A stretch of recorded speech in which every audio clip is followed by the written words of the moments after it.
गणपती उत्सवानिमित्त आदिशक्ती महिला मंडळातर्फे विविध स्पर्धांचं आयोजन करण्यात आलं होतं। या स्पर्धेचं आयोजन नगरसेविका अर्चना थोरात आणि चंद्रकांत थोरात यांनी केलं होतं।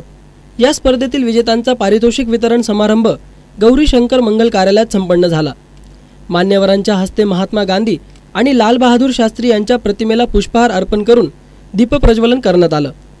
व्यासपीठावर आमदार देवयानी फरांदे, अध्यक्ष डॉक्टर विक्रांती मोरे, शैला मोरे, नगरसेविका अर्चना थोरात उपस्थित होत्या।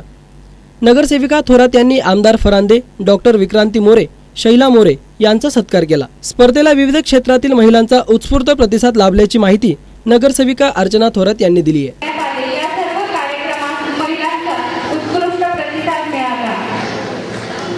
आज या ठिकाणी ज्या महिलांनी स्पर्धेत भाग घेतला त्यांचे कौतुक म्हणून हा बक्षीस वितरणाचा कार्यक्रम आयोजित केला आहे।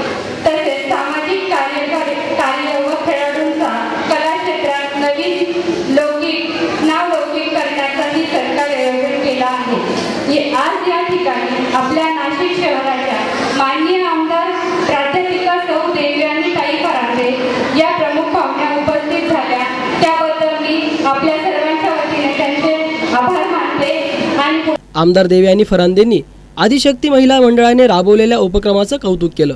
आपण साजरा करत असतो गणेश उत्सवाच्या माध्यमातून प्रभागामध्ये रस्ते असतील, लाईट असतील, गटारी असतील, हे विविध कामं महानगरपालिकेच्या माध्यमातून करून घेत असताना प्रभागातील नगरसेवकांनी अशा पद्धतीने सामाजिक उपक्रम घेतलेला असतो आणि ह्या उपक्रमाच्या निमित्ताने आज मोठ्या संख्येने इथं माझ्या माता भगिनी इथं उपस्थित झालेल्या आहेत। महिलांसाठी विविध स्पर्धांचं त्यांनी आयोजन केलं आणि आज त्याचा बक्षीस वितरण कार्यक्रम जो आहे इथे घेण्यात आलेला आहे।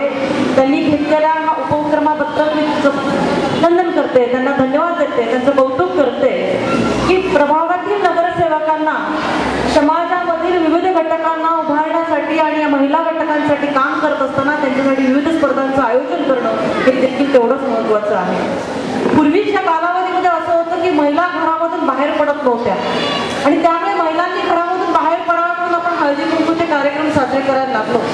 150 वर्षापूर्वीचा काळ असा होता की स्त्रियांना शिक्षण देखील घेता येत नव्हतं। 150 वर्षापूर्वी सावित्रीबाई फुलेंनी शाळा सुरू केल्या आणि त्यामुळे आज माझ्यासारख्या महिला समाजामध्ये शिक्षण घेऊन, चांगल्या पद्धतीने शिक्षण घेऊन समाजामध्ये आपल्याला काम करताना दिसत आहे। गौरी गणपती आरा स्पर्धा, मेहंदी स्पर्धा, रांगोळी स्पर्धा, चित्रकला स्पर्धेतील विजेत्या महिलांना पैठणी देऊन गौरवण्यात आलं। तसेच सहभागी महिलांना सहभाग प्रमाणपत्र मंडळातर्फे देण्यात आलं होतं। सर्वांच्या सोबत सी न्यूज साठी प्रतिनिधी सचिन गायकवाड, नाशिक।